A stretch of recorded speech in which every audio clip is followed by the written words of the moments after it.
so happy this game is on PlayStation now. I had to download it, and seeing how many new players instantly join Has 4 missions, I decided to make this beginner's guide. When you start Deep Rock Galactic, you're going to have a bunch of assignments to complete. Those assignments have missions within them, and you have to complete them in order to actually progress through the game. Unlocking new weapons, obtaining weekly bonuses, and much more is only possible through assignments. So if you want to start unlocking overclocks and building your character and opening up the game more, you're going to want to get through these assignments quite efficiently early on.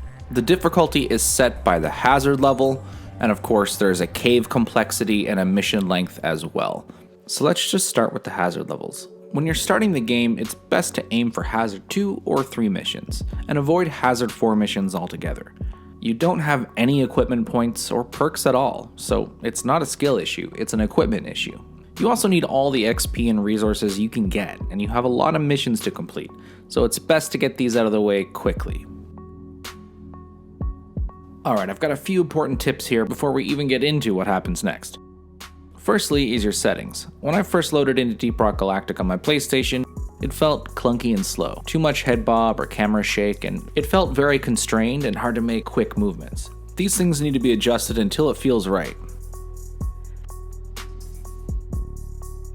The next thing is a habit that you want to do whenever entering someone else's game, because you don't know what situation you're getting into. It's to look at how much nitra they have and the team's individual ammo bars. If your team's running low on ammo like this guy is, and you don't have an ammo pool, no matter what class you are, nitra needs to be the priority here. These games end very quickly when your team has no ammo. You should also check the mission progress to see what's needed next. Now this mission, guys, it was tough. Being a Greenbeard again was so weird, but it gave me a great understanding of what a lot of you experience when launching this game for the first time. For an example, I'm doing my absolute best to cover this NG here, but with no equipment points, no perks, this just felt like a losing battle.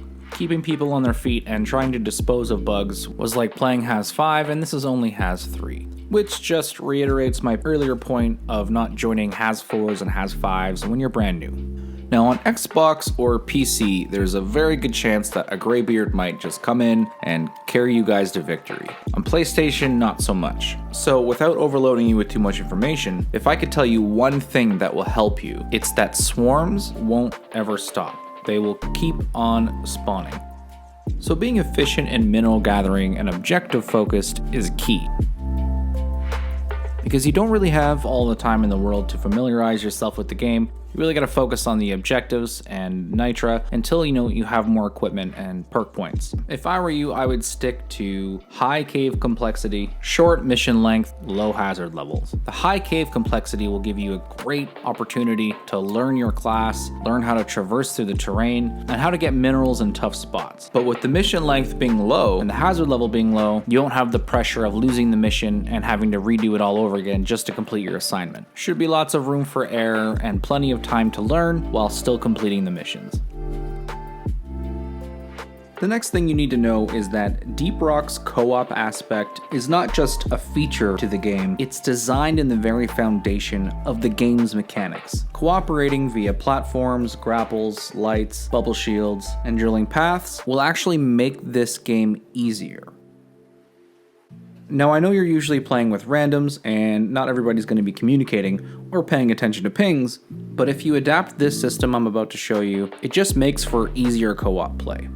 When entering a new room, clear it first before moving to the next room. First is clearing out the threats, that being cave leeches, spitballers, and things of that sort, but then making sure all the minerals in that room are gathered before you move to the next room, because it just makes sense to work together to clear a room before moving to the next room. Every job is easier when you're working together. So you enter the room, lights go out, platforms go up, holes are dug, everybody work on getting the minerals and resources out of that room, making sure it's all clear, and then moving to the next room together. It's really a simple system, and it kind of forces you to have to work together, because if you're the kind of person that just wants to get going and you want to get to the next room, well, then help clear the room, and then you can get to the next room, and it will be a lot faster with your help. So the more of you that start doing that, then hopefully you guys pair up with other people that are doing that, making working together very easy. You'll also notice the missions themselves seem easier than they actually are when you're clearing rooms together. I've played with engineers over level 300 that would run ahead into another room. They wouldn't put up any platforms in the previous room, and then we're just doubling back later to get stuff that we already ran by. It doesn't really make sense, and it doesn't feel very cooperative.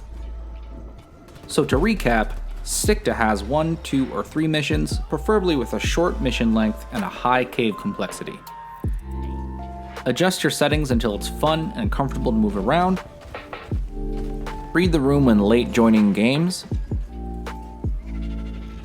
Swarms never stop, so stay objective focused. And clear rooms together before moving forward to the next cave.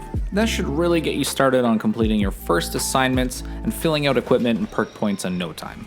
Hope you guys have fun with this amazing game, and when you move up to tougher missions, check out more of my Deep Rock Academy videos. Until then, Rock and stone to the bone!